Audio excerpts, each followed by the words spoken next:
So today we are going to deviate from our normal Volkswagen stuff and work on this 2019 Ford Edge.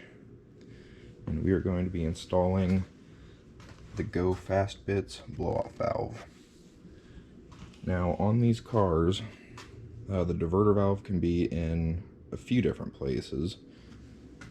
On this one, it is tucked way back right there.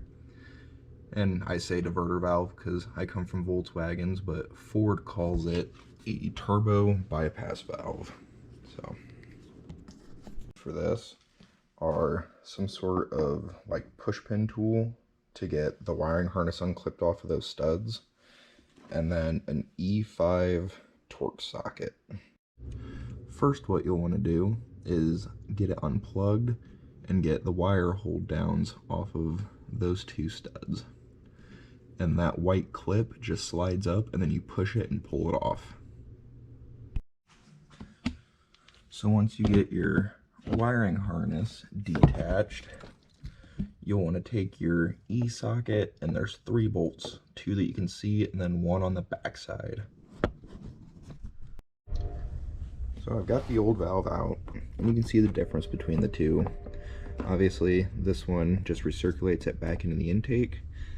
This one vents it to atmosphere. It also has little holes, so a little bit gets recirculated. That way the car doesn't throw a check engine light. But you can see here's the factory screws, and then it comes with 2 screw options.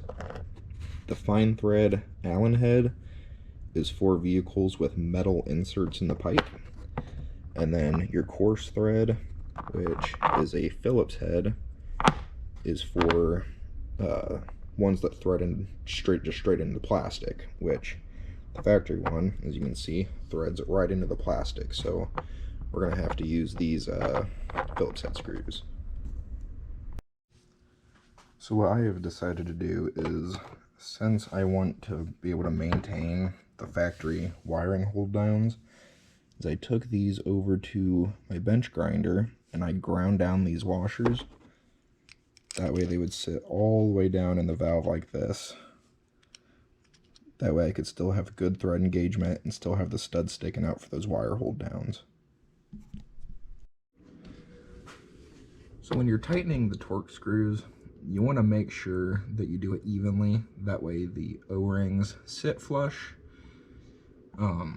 Another thing too is the connector on these swivel. That way you can put the connector wherever you want. That makes sense for the wiring harness. That way it's not in the way of anything, won't get caught in anything. And with the new diverter valve, it comes with this jumper harness that adapts it from your factory connector to your GoFastBits connector, because they are different.